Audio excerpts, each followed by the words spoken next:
Hai, selamat datang di video gua kali ini. Dan hari ini, gua akan membawakan cerita dari penulis terkenal di Twitter, yaitu @balakarsa.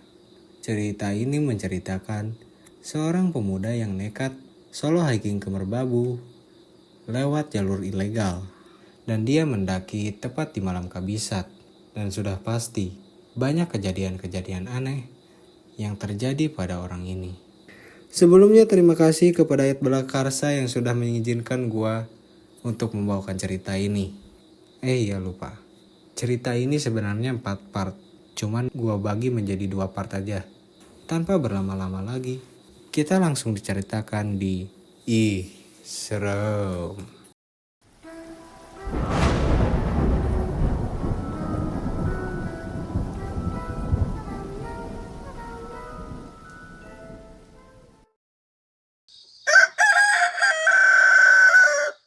Suara lantang ayam jago membangunkanku dari alam bawah sadar. Kuusap mata yang masih berat untuk terbuka. Ya, letih sekali seminggu ini memikirkan pekerjaan dan studi yang tiada habisnya. Kulangkahkan kaki menuju bilik di mana inspirasi banyak kurancang dalam tempat yang terdapat lubang pembuangan sisa-sisa yang tak dibutuhkan itu. Kubasuh muka dan raut wajah payah ini. Sekilas memandang kaca kusam seperti jalan hidupku yang terasa kusam. Muak dengan kepayahan dunia ini. Terbelenggu oleh mimpi-mimpi fata morgana semu yang kian beradu. Langkah gontai tak seteguh peluru, ku perlahan menuju kembali ke bilik kamar sunyiku. Getar ponsel beradu di atas nesting. Ada pesan masuk. Bro, ke tempat biasa ya.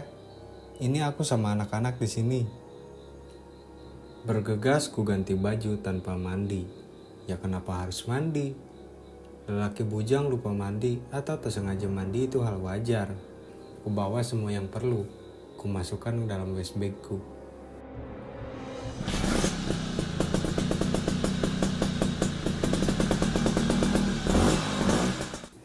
Suara keong Fishprint menggelegar. Ya, ini armadaku untuk ke tempat itu. Sampailah aku di sana. Halo WhatsApp, Instagram, TikTok bro. Bajindul, lama loh kamu bro kesininya. Sorry bro, aku tadi baru bangun. Alah, ya udahlah. Kamu sibuk gak minggu depan? Wah, ndak bisa aku. Aku mau ke Merbabu loh. Waduh, nanjak terus. Apa gak capek? Biasa bro, udah biasa kok. Nanjak kapan? Malam kabisat, sontak Bagus menelan ludah dan menepuk jidatnya. Kenapa sih Gus? Ngomong aja kenapa? Kamu ini nekat loh. Bulan sedang gak enak, posisi juga kabisat. Doakan saja aman tuh bro. Ya udah bro, terserah kamu aja. Kata kakekku, kabisat itu lebih bahaya dari suruk. Hati-hati aja. Banyak wujud yang pasti akan kamu temui. Tubuh seketika panas dan merinding mendengar kata itu. Orang Jawa, terutama pemuda seperti kami, pasti akan was-was jika ada pesan oleh orang sepuh. Karena kebanyakan memang relate dengan kejadian pengalaman orang tua tersebut. Sebentar.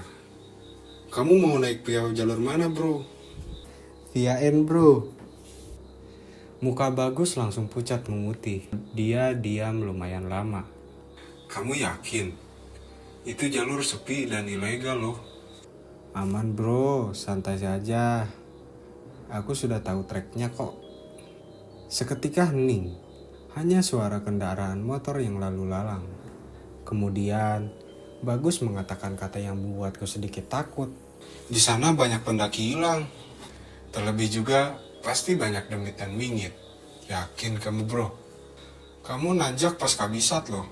Dan via jalurnya kayak gitu. Ucapan Bagus semakin membuatku tertantang untuk lewat jalur itu. Aku semakin penasaran.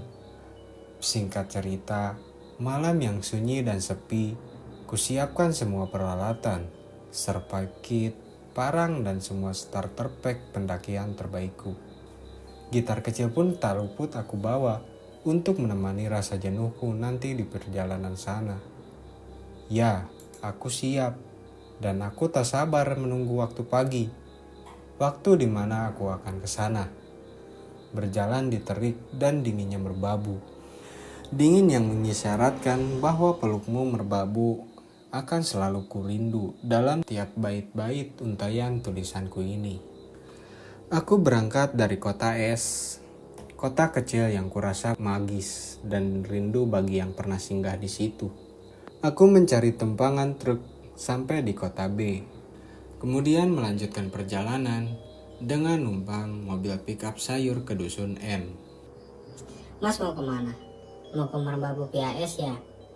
Tanya ibu-ibu di pickup sayur itu. Namanya Ibu Rukmini kalau tidak salah. PAS adalah jalur favorit Merbabu.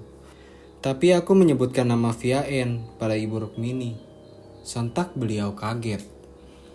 Bukan bu, saya mau ke jalur Via N. Hehe. Namun Ibu Rukmini pun kaget, pucat dan diam cukup lama. Mas, serius kamu mau naik lewat situ sendirian? Kubalas hanya senyuman dan anggukan. Aku takut jika obrolan ini diteruskan malah membuatku tak nyaman. Sampailah aku di dusun N. Dusun yang masih asri dengan kearifan lokal. Penduduknya di sini rata-rata berprofesi sebagai petani dan peternak sapi perah. Ya, kota B memang terkenal dengan kota susu. Jadi wajar tiap rumah pasti ada yang pelihara sapi perah. Sepengetahuanku, dusun N terletak di kecamatan A, Kabupaten B. Jalur yang kurang diminati karena aksesnya yang lumayan sulit, terlebih juga treknya yang sangat terjal. Mungkin treknya lebih ngeri daripada via W, C ataupun S. Ataupun rute terpanjang yaitu via T. Pendakian aku lakukan di pergantian mau habis musim hujan. Ancaman hujan badai atau terpeleset karena jalur licin menjadi ancaman. Karena itu, disarankan para pendaki hanya mengakses Gunung Merbabu lewat jalur resmi agar keselamatan lebih terjamin. Aku berjalan menuju pos pendaftaran kurang lebih 1 jam. Ya, jalannya cukup terjal berbatu. Mungkin karena via pendakiannya sepi dan ilegal, jadi belum terjamah oleh pembangunan pemerintah. Hanya swadaya masyarakat yang bisa dilakukan. Aku bertanya-tanya pada penduduk sekitar, arah menuju BC PHN. Ya mau bagaimana? Aku baru pertama kali dan mau menjajaki PHN ini. Aku diarahkan ke sebuah rumah yang cukup berjauhan dengan rumah penduduk lain. Permisi, assalamualaikum. Waalaikumsalam warahmatullahi wabarakatuh. Mari mas, masuk. Nggih, Pak. Mau naik mas? Iya, Pak. Temennya mana? Saya sendirian, Pak. Aduh, serius mas? Aku hanya tersenyum menganggukkan kepala. Si bapak kaget keheranan karena baru kali ini mendapati orang yang mau naik sendirian lewat via ini. Sebelumnya mohon maaf, Pak. Ada apa di atas? Bapak itu tertawa menggelegar entah karena apa. Ya, adanya cuma alas merbabu toh mas. Bapak itu pun izin mengambil buku tamu. Monggo, isi buku tamu dulu. Aku pun membuka buku dan kaget. Buku tamu bapak itu baru terisi setengahnya. Dan buku itu yang telah digunakan selama puluhan tahun. Bahkan mungkin 11-an tahun. Bahkan mungkin hanya ada satu tim yang melakukan perjalanan melalui desa ini. Dan Mapala dari S adalah yang paling rajin naik via ini. Lewat tutur bapak pemilik rumah sekaligus penjaga via ini, mereka Mapala S sering menggunakan jalur via N untuk pendidikan dan pelantikan anggota dan terkadang kegiatan sosial. Sudah dipastikan aku akan sendirian, karena hanya aku saja yang naik hari ini. Ya, hanya aku yang lewat jalur ini, dan tidak ada pendaki lain yang lewat sini. Sebenarnya sedikit merinding juga, takkan berpapasan dengan satupun pendaki sampai pos 3. Ah, biarlah. Sejenak, aku menyempatkan diri untuk berbincang sejenak dengan bapak itu sebelum melanjutkan perjalanan menuju ke camp 1. Bapak itu pun menceritakan sejarah desa ini. Menurut cerita turun-temurun nenek moyang bapak itu, nama desa ini diambil dari seorang abdi dalam keraton Kasunan Surakarta yang berilmu tinggi bernama Mbah Kertodeso. Pada suatu hari, Mbah Kartodeso diajak Raja Kasunan Surakarta, Sinuwun Pakubuwono, melakukan ritual ke kawah Gunung Merbabu. Sepulang dari kawah Gunung Merbabu, Sinuwun kelelahan, lalu digendong Mbah Kartodeso hingga tiba di sebuah pemukiman. Saat beristirahat di tempat itu, Sinuwun terpesona dengan keindahan alam sekitar. Tempat itu diberi nama Candi Sari, atau berarti tempat yang asri dan baik untuk bermukim. Setelah mengantar Sinuwun sampai keraton, Mbah Kertodeso kembali ke tempat yang asri tadi untuk menetap dan menjadi sesepuh di sana. Mulai saat itu, wilayah tersebut dikenal sebagai Dukuh Candisari, tutur bapak itu. Cukup terkesan dengan sejarah dari bapak itu, sampai tak terasa perutku pun bermelodi meronta diberi bahan bakar. Aku merasa malu karena bunyi perutku terdengar oleh bapak itu. Meski tidak enak hati, akhirnya aku meminta pamit dan izin untuk naik siang itu juga. Pak, maaf, saya pamit naik ya. Ya mas, hati-hati ya. Ini malam kabisat. Seandainya melihat apa saja tidak usah diperdulikan mas. Lanjut jalan terus saja. Malam kabisat terjadi 4 tahun sekali, di bulan Februari di tanggal 29. Dan bulan memancarkan sinar yang berbeda kali ini. Perjalanan dimulai. Jalan masih landai yang kulewati. Suasana asri pendesaan lereng gunung. Sesekali kulihat gadis desa yang ikut membantu orang tuanya berladang. Amboy, tak jemu-jemu aku melihatnya. Tetap mantap kulangkahkan kaki. Jalan mulai naik dan terjal. Tak ayal ilalang tinggi mulai menghalangi langkahku. Wah, tinggi sekali rumput ini, ucapku dalam hati. Aku langsung mengeluarkan golok untuk membersihkan jalur yang tertutup. Lama membuka jalur dengan medan yang terjal, sampailah pada kawasan yang vegetasinya mulai sangat rapat dan mulai turun gerimis. Aku mencari ada bekas tebasan golok atau apapun, karena itu adalah jalur yang pernah dilewati. Tak terasa gerimis ini jatuh ke kulit. Sensasi ini yang akan didapat jika terkena gerimis atau sialnya hujan. Tapi aku lebih takut kabut, karena aku tak tahu apa saja yang ada di balik kabut itu. Ku percepat langkah dan tak hentinya aku mengayunkan golok ke kiri dan ke kanan. Jalan berliku, licin, terjal. Ekspektasiku salah. Medannya ternyata jauh lebih berat dari apa yang kubayangkan. Tiba-tiba, hal yang tak kusukai di tempat seperti ini. Ya, kabut. Ya, karena pandanganku tak bisa leluasa. Terlebih ini bukan jalur resmi. Aku juga sedikit was-was jika bertemu hewan buas. Aku berjalan perlahan. Kulihat ada pohon besar. Mungkin aku bisa mendirikan bipak di sana. Ini juga mau maghrib. Tak elok jika aku melanjutkan di waktu seperti ini. Alangkah baiknya aku beristirahat sejenak sambil menunggu kabut reda. Aku membuka tas kerilku. Tapi angin pun menghantam dan berhembus sangat kencang. Aduh, aku sedikit was-was. Kenapa alam menyambutku dengan kurang ramah? Banyak tanyaku yang tak bisa kujelaskan. Tidak peduli, ucapku dalam hati. Dan aku panjatkan doa aku berinisiatif mendirikan tenda memunggungi arah angin. Kebetulan tendaku single layer, jadi pintunya cuma satu, jadi aman. Tak lupa akan ku double untuk plyseat, biar angin tidak terlalu masuk. Dan bun tidak masuk juga jika gerimis. Aku dirikan tenda dengan susah payah. Sangat sulit mendirikan tenda di situasi seperti ini, terlebih seorang diri. Dan akhirnya tendaku berdiri. Aku masukkan tas kerilku dan semua bawaanku. Tidak lupa, aku buat tubang diameter 1 meter. Guna membuat api unggun nanti, sekedar penghangat tubuh. Saya membuat api unggun karena terdesak, dan ini jalur ilegal. Tapi dengan catatan harus bertanggung jawab atas api unggun yang dibuat dengan mematikan dan merapikan. Jangan sampai ada bara api yang terlewat satupun. Setelah semua siap, aku pun membawa parang dan pisau multiguna. Guna mencari kayu bakar, angin begitu gila dan ganas.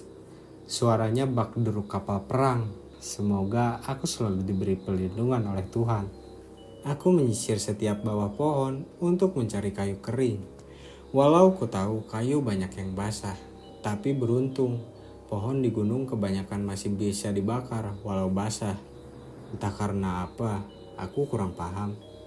Aku mengumpulkan tanpa menebang atau memotong pohon hidup. Tak lupa aku meminta izin.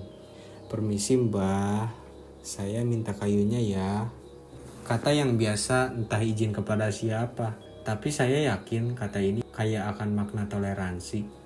Kukumpulkan dan kuikat dengan tali. Kubawa menuju tendaku lagi. Aku berjalan perlahan dengan bantuan penerangan headlampku itu.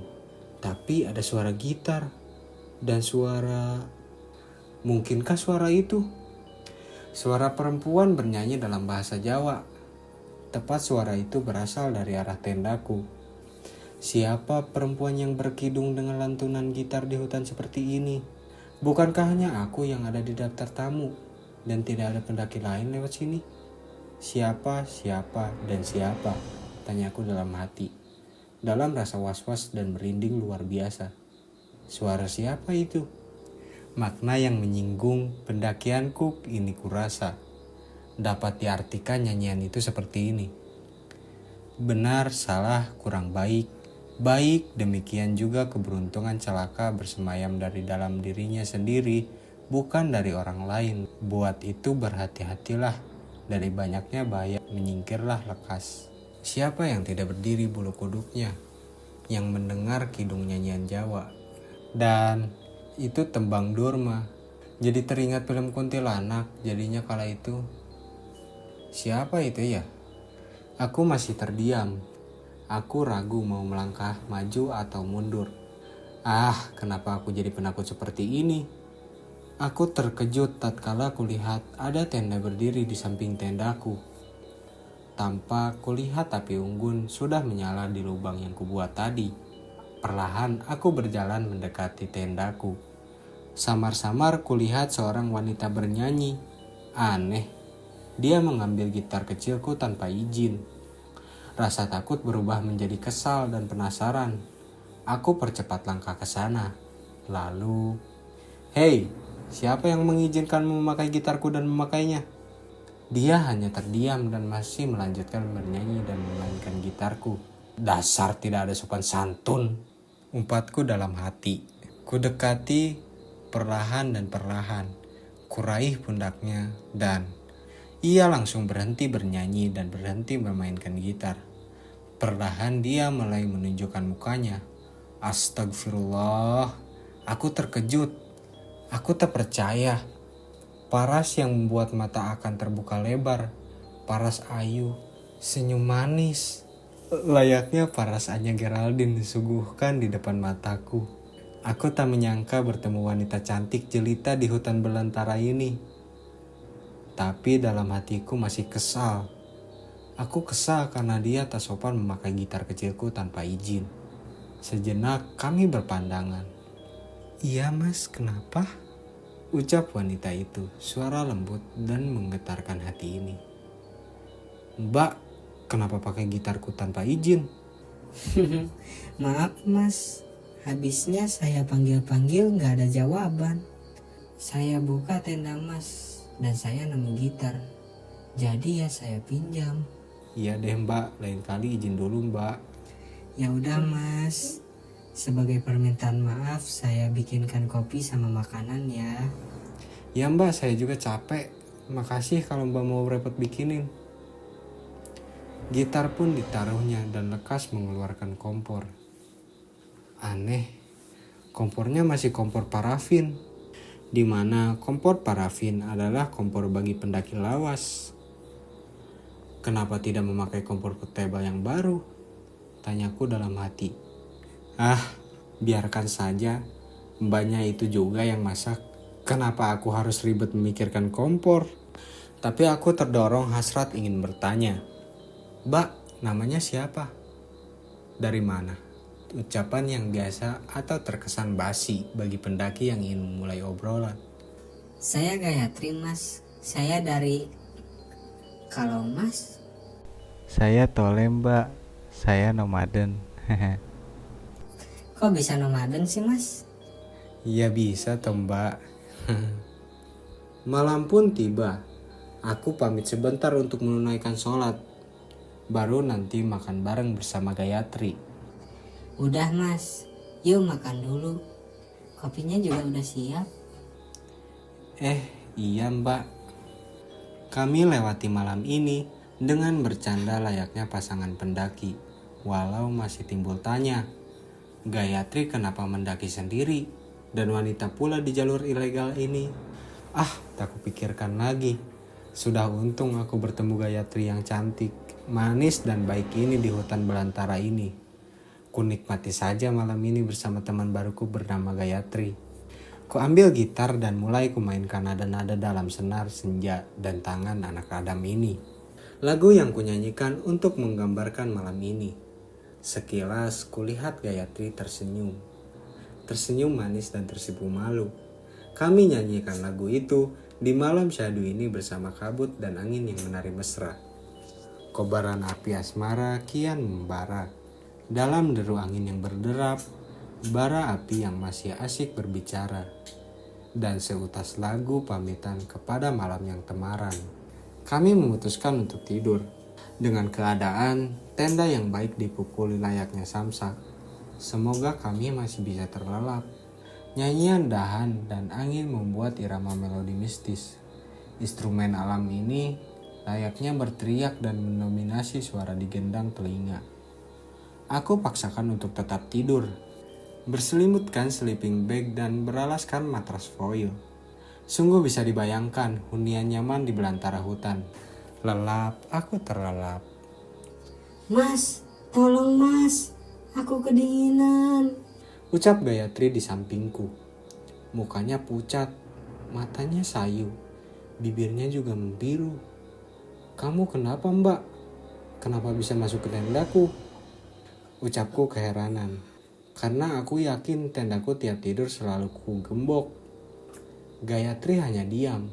Kemudian mukanya berubah menjadi menakutkan, seperti mayat yang sudah lama. Aku terkejut dan tak bisa apa-apa. Dan wah, ternyata hanya mimpi. Langsung kubuka tenda dan kulihat, aneh, tenda Gayatri sudah tidak ada. Hanya tersisa secangkir kopi dan sepiring sarapan di depan tendaku. Tapi tunggu, ada tulisan di tanah di dekat api unggun tempat Gayatri malam tadi mendirikan tendanya. Tanah itu bertuliskan yang artinya terima kasih dengan emot tersenyum. Tak habis pikir olehku akan semua ini. Dari kejadian semalam, mimpi dan tulisan ini. Aku pun menikmati kopi dan sarapan entah itu dibuat Gayatri atau bukan. Di sana aku temukan juga batu bekas menulis di tanah itu. Aku bermunajat kepada Sang Pencipta. Pesan atau apa ini? Sampai sekarang masih menjadi teka-teki. Inilah batu bekas membuat tulisan itu. Di bekas tempat tenda Gayatri berdiri. Masih aku simpan sampai sekarang. Mau percaya atau tidak silahkan. Kali ini aku tak bisa menalarkan lagi apa yang terjadi. Gayatri yang tadi malam bersamaku pun, apakah itu nyata? Apa hanya sebatas fata morgana? Ah, entahlah. Aku hanya ingin menikmati perjalananku ini dan tak ingin berpikir macam-macam. Kupadamkan bara api yang masih tersisa dan kubereskan tenda beserta semua alatku. Aku mengambil nafas dan membuangnya dalam-dalam. Ya hanya itu yang aku bisa untuk tetap berani dan melanjutkan. Karena tak mungkin aku kembali. Terlalu payah dan sangat payah jika aku takut melanjutkannya. Ku gendong tas keril dengan muatan yang lumayan. Lanjut! Teriakku penuh semangat. Perjalanan yang tak seperti gambaranku. Medan terjal pun tak seperti kemarin yang masuk dalam akal. Bahkan tanjakan ini layaknya maut, yang siap mengintai jika tak mantap dalam memijakan kaki. Entah mungkin tekad baja dan ilmu yang selaras dengan doa, itu poin yang utama. Jika itu tak seimbang, hanya akan mengantar nyawa ini pada pelukan semesta. Tanjakan yang penuh kecewa dan jurang nestapa, di kiri dan kanan pun terlihat jelas oleh mata. Bahkan yang dikatakan seorang penulis tentang rencana atau sebuah indahnya sabana, takkan kau temui di sini. Hanya rumput liar berduri, dan entah apapun itu yang akan membuat menangis. Jika tidak tegar dalam perjalanan penuh ketidakwarasan ini. Bahkan kata mutiara Mahatma Gandhi atau lagu penulis yang booming saat ini takkan mampu melipur ketakutanmu di lembah yang jarang terjamah ini. Apakah aku terlihat mengarang perjalanan dan melebih-lebihkan? Atau aku hanya mengarang ketakutan untuk kepopularitasan? Buat apa? Bodoh. Jika merbabu bisa bergerak atau berucap, maka ia akan memakimu, juga meludahimu, tepat di muka tak berbudimu. Karena dengan jumawanya, kau mengotorinya dan memijakan kakimu dengan sombongmu di tubuhnya. Wah, sial, airku habis. Ucapku dalam hati.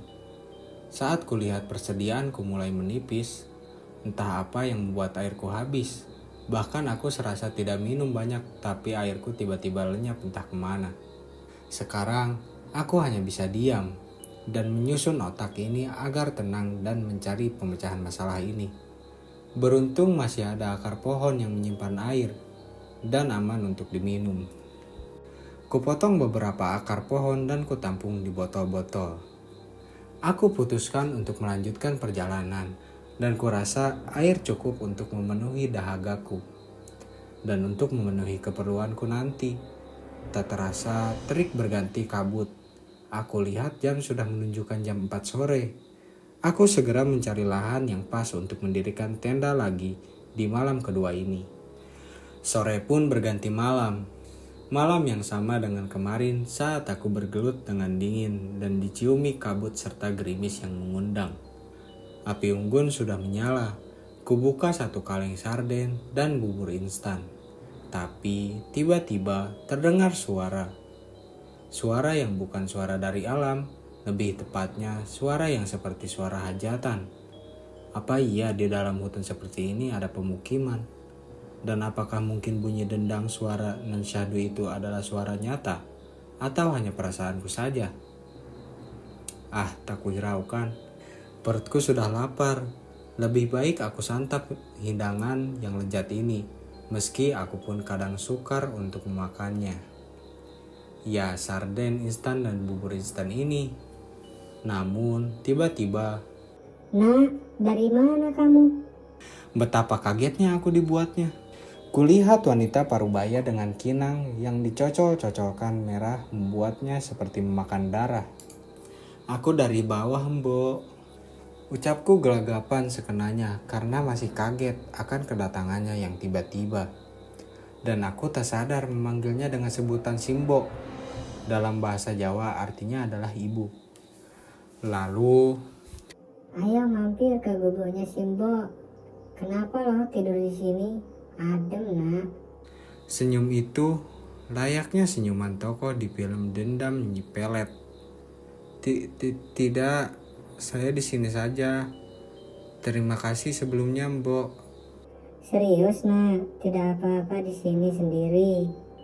Iya Mbok, serius. Terima kasih, saya di sini saja. Ya udah nak, kalau itu pilihanmu. Yang teliti, hati-hati. Kalau ada apa-apa, naik saja. Gubukku ada di atas sana. Sebelum wanita tua itu pergi, ia pun menunjukkan letak gubuknya. Masih sama dengan senyumnya yang khas yang membuat bulu kuduk berdiri. Dan sesekali mencocokkan kenang itu di mulutnya yang memerah darah. Ia pun pergi di antara dua pohon itu. Dalam rasa takut yang menyulut akut, ku coba tetap tenang dengan sholawat-sholawat. Namun, benar saja, angin dan badai kini mengacaukan rasa tenangku. Bahkan tendaku tak bisa tenang. Dipukuli oleh angin dan badai. Ditambah dengan guyuran hujan menambah kemelut rasa was-was dalam diri. Tanpa pikir panjang, ku bawa DP-ku dan segera mencari gubuk Simbo tadi.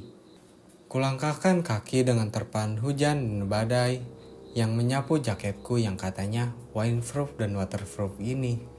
Tanah pun sudah becek, layaknya kebecekan mulut sampah manusia. Dan, mulutku hanya bisa melongo dan membuat lingkaran opal melihat apa yang akan dilihat manusia lainnya. Apakah ini nyata? Ternyata tak seperti yang kubayangkan. Bahkan kukira hanya satu bangunan. Nyatanya kulihat ada banyak bangunan dengan anyaman bambu dan atap berupa janur kelapa atau apalah namanya. Lalu mana gubuk Simbo tadi? Aku bingung. Mana yang harus aku datangi gubuknya? Aku takkan menemukan jika tak bertanya. Aku langkahkan kaki menuju salah satu gubuk itu.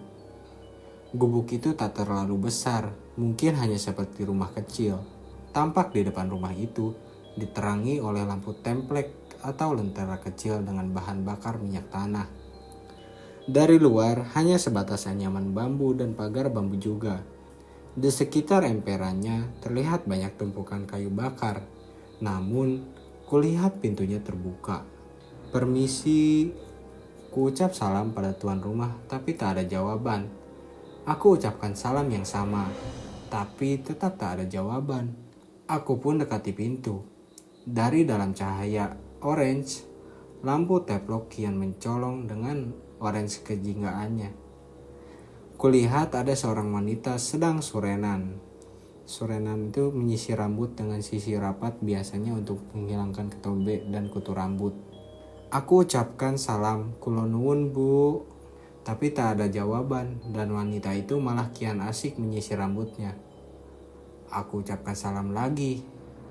Dan aku pun tak mampu melanjutkan ucapan salamku tatkala wanita itu menghentikan aktivitasnya. Wanita itu menoleh padaku. Aku terkejut tak kala melihatnya. Wanita itu tak memiliki muka. Hanya datar dan tak ada sekalipun wajahnya. Hanya polos seperti kulit saja. Ngeri, ngilu. Mata ini serasa dihajar oleh pemandangan yang membuat bulu kuduk ini berdiri dari ujung rambut sampai ujung kaki. Bahkan kakiku rasanya mati kaku tak bisa digerakkan. Ku angkat kaki dengan tangan mencoba keluar dari gubuk itu. Masih kurasakan getaran kaki ini. Dengan sedikit keberanian, aku mencoba menuju jalan. Namun entah kenapa, banyak orang yang ada di luar sana. Padahal tadi sepi sekali. Aku tundukkan kepala dan berjalan di antara mereka. Satu orang kulewati, seorang pria dengan caping dan membawa pacul. Ku tengok ke arah wajahnya dan ternyata sama. Sama tak punya wajah, hanya rata. Mukanya rata. Aku pun kembali berjalan dan aku lewati satu persatu orang itu. Dari nenek, kakek, pria, dan pemuda-pemudi, semua mukanya rata. Bahkan ketika aku melewati wanita yang sedang menyusui, wanita itu pun mukanya rata. Ketika anaknya yang masih bayi menoleh juga rata. Kenapa mereka semua tak punya muka? Apa harus aku membawa orang yang bermuka dua agar bisa mensodakohkan mukanya satu? Sial bagiku sampai masuk dusun penduduk tanpa rupa seperti ini. Jancok! Umpatku dalam hati. karena disuguhkan dengan dusun seperti ini. Namun tidak hanya itu kengerian ini. Ini baru awal dari semua kengerian yang aku lihat. Orang-orang yang mulanya berjalan tenang tiba-tiba kocar-kacir seolah ada sesuatu yang mereka takutkan. Bahkan mereka sampai jatuh berkali-kali saking takutnya. Malam gelap gulita dengan berhiasan lampu teplok itu pun kian menambah remang dan menakutkan. Tiba-tiba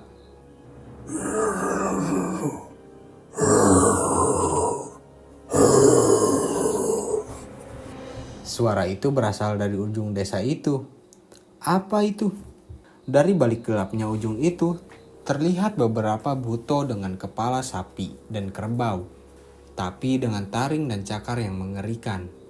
Mata itu merah dan menyala. Liurnya seakan haus akan darah dan ingin memangsa apapun yang ada di depannya. Namun sial lagi bagiku. Hanya aku yang ada di depan mereka dengan jarak tidak lebih dari 10 meter. Dan pasti bisa dipastikan, aku yang akan jadi makanan mereka. Mata mereka terlihat mengarah padaku. Apakah ini adalah akhir dari hidupku? Apakah aku hanya akan dikoyak dan menjadi santapan buto-buto itu? Ya Tuhan, dalam kemelut ketakutan, aku pun mencoba mencari tempat tersembunyi seperti penduduk tadi yang lari entah kemana. Aku berlari menuju belakang salah satu gubuk di desa itu. Ku coba mencari pintu belakang, namun sial bagiku. Buto-buto itu melihat arah lariku dan berusaha mengejarku. Mereka gempal dan mempunyai tinggi 5 meteran. Apa aku bisa selamat? Hanya itu yang aku pikirkan. Oh Tuhan, beri aku kesempatan. Aku masih ingin hidup. Dengan tangisku aku masih mencari pintu belakang dari salah satu gubuk di desa itu. Entah desa apa namanya, dengan penduduk bermuka rata atau tanpa rupa. Pintu itu terbuka dengan paksa karena doronganku. Namun ngeri lagi aku dibuatnya. Balik pintu itu, terlihat seorang laki-laki memegang cangkul dengan mukanya yang rata. Dan wanita yang merangkul anak-anaknya yang masih kecil, tapi muka mereka semua rata. Aku lewati semua makhluk bermuka rata itu dan bergegas mencari tempat bersembunyi. Ada lumbung padi kecil di atas gubuk ini. Aku naik dan masuk ke dalamnya. Sesekali kuintip dari atas lumbung ini. Sadis, ngeri. Lelaki bermuka rata itu berusaha melawan buto-buto itu dengan cangkulnya. Namun sia-sia, lelaki itu tergeletak. Tanpa belas kasih, buto itu memutus kepala itu dari badannya. Darah mengucur begitu deras. Bopo! Entah itu teriakan siapa. Yang jelas itu adalah teriakan dari wanita yang duduk di kursi bambu dengan merangkul anak-anaknya yang masih kecil. Kemudian wanita itu dijambak oleh buto itu. Buto itu mengambil cangkul yang dibawa lelaki itu. Dan wanita itu diinjak oleh salah satu buto itu. Cangkul itu memenggal kepala wanita itu dan memisahkannya dari tubuhnya. Diangkat kepala wanita itu dan dihisapnya. Darah yang mengucur dari kepala wanita itu. Piung! Teriak keras penuh tangisan anak-anak bermuka rata itu. Bagaimana tidak menangis? Siapa yang tidak akan menangis melihat bapak dan ibunya dibantai di depan mereka? Sempat heran, mereka tanpa rupa kenapa bisa melihat dan berteriak. Tapi hatiku sesak melihatnya. Aku merasa berdosa menggiring buto-buto ini masuk ke rumah keluarga tanpa rupa ini. Aku hanya bisa mengusap air mataku dan menahan teriakan piluku. Aku takut. Semua anggota keluarga makhluk bermuka rata itu dibantai dan dicabik bahkan dikoyak layaknya santapan hidangan malam. Anak-anak kecil itu pun dikuliti dengan kuku-kuku buto ini dengan sadisnya. Air mataku tak terbendung. Dadaku serasa ditusuk ribuan jarum. Banyak kulihat darah berceceran di antara bangku yang terbuat dari pohon bambu itu. Dan banyak potongan-potongan tubuh yang berceceran di tanah. Ya Tuhan, aku takut. Aku takut. Sesak dada ini ya Tuhan. Namun, aku juga iba pada keluarganya, entah makhluk demit atau apa yang dibantai buto-buto itu. Namun tidak sampai di situ kebengisan mereka. Mereka masih menyisir semua ruangan demi ruangan di gubuk ini. Kemana anak manusia tadi? Aku ingin makan anak tadi. Aku ingin makan mentah-mentah daging darah tulang anak manusia tadi. Wahahaha. Kemudian mereka bersamaan bersorak. Ayo cari, ayo cari. Saya manusia kecil, hanya secuil. Saya hanya manusia cipta rasa Tuhan yang Maha Kuasa. Hidup dan matiku ada di garisnya Tuhan. Dalam suara gelegar yang membuat tergetar, demi nurani yang suci, aku memohon tak ingin berakhir di sini. Kuintip dari celah lumbung, tak kudapati buto-buto itu lagi di dalam gubuk ini. Aku hampir mati ketakutan dalam gemetaran. Aku turun ke bawah dan memastikan mereka apa sudah pergi. Kulangkahkan kaki ini penuh kehati-hatian dan penuh ketakutan. Bahkan detak jantung terdengar sangat nyaring kurasakan Tuhan. Kulangkahkan kakiku menuju bilik pembantaian itu.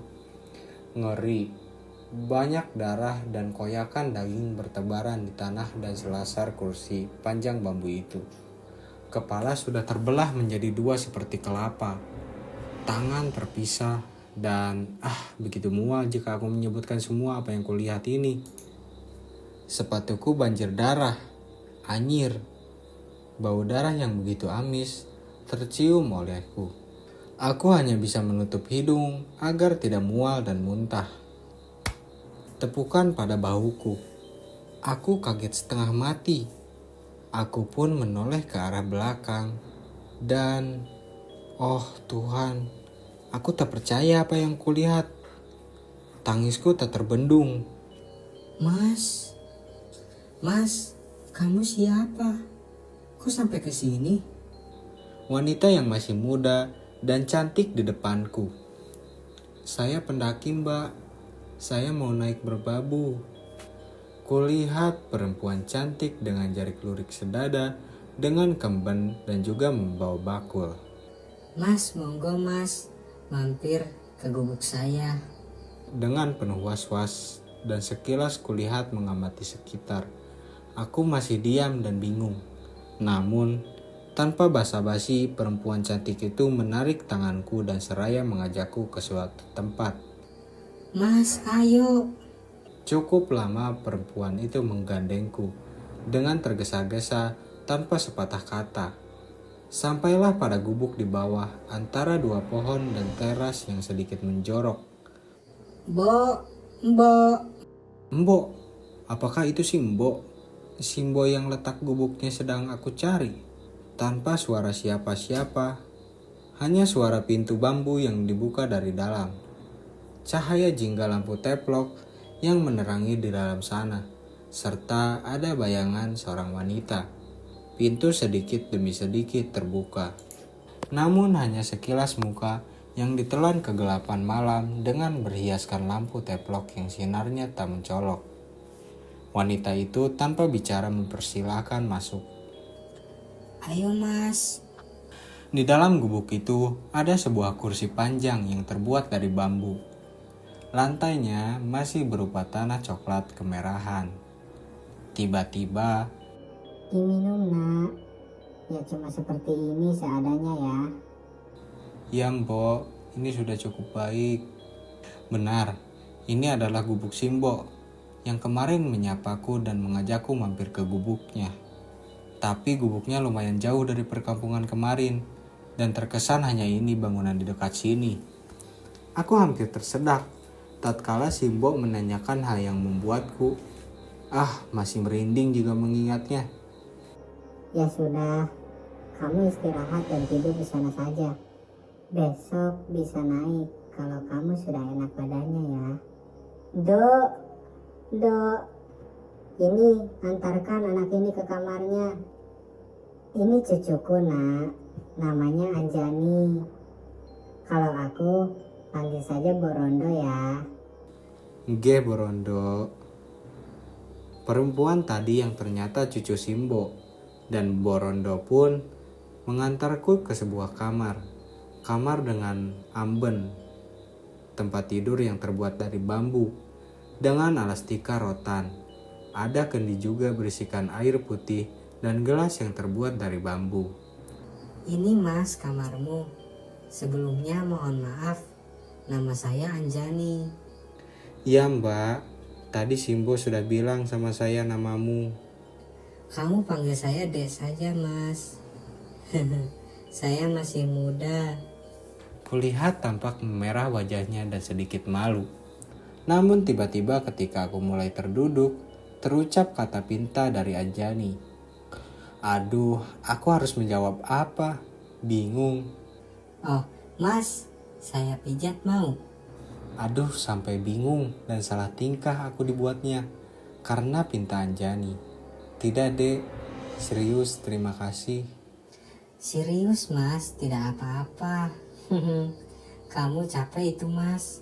Saya pijat aja ya. Bagaimana mau menolak lagi?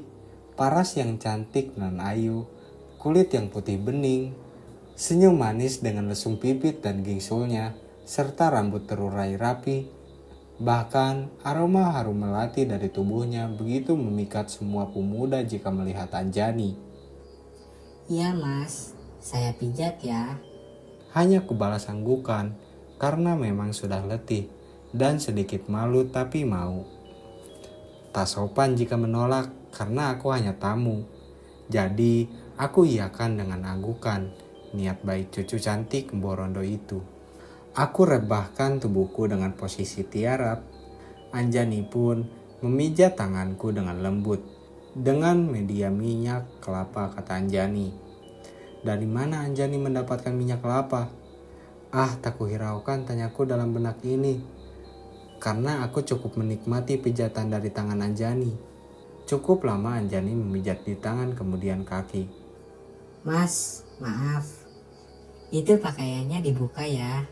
Aku hanya menurut dan melepaskan bajuku. Gosokan demi gosokan, pijatan demi pijatan. Tangan Anjani begitu hangat dan terasa lembut dengan minyak kelapa itu. Tanpa aba-aba, Anjani duduk di punggungku. Ah dek, jangan duduk di situ. Tangan Anjani mulai memijat tengkuk dan punggungku. Kurasa pula berat tubuhnya yang menimpa badanku. Ah, aku tak mau berpikiran aneh-aneh. Betah juga Anjani memijatku sampai aku begitu nyaman dan keenakan. Tak terasa aku pun terlelap.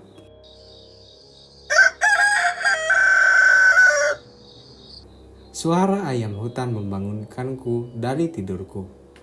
Kulihat Anjani sudah tidak ada di kamar ini. Kupakai bajuku dan keluar gubuk. Mas, sudah bangun? Nyenyak ya kamu tidurnya? Aku hanya mengangguk malu. Borondo pun keluar gubuk. Borondo mengatakan padaku bahwa belum aman untuk melanjutkan perjalananku karena Borondo memiliki firasat buruk terhadapku jika melanjutkannya hari ini. Aku hanya bisa mengangguk dan menuruti ucapan Borondo. Sementara aku akan tinggal di sini, di gubuk ini bersama Borondo dan Anjani. Apa yang akan terjadi kepada Tole selanjutnya? Tonton di part berikutnya. Gua mau kalian untuk subscribe dulu channel ini, nyalakan loncengnya.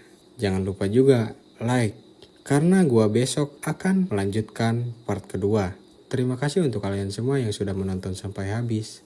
Segitu saja untuk cerita kali ini. See you soon guys, bye.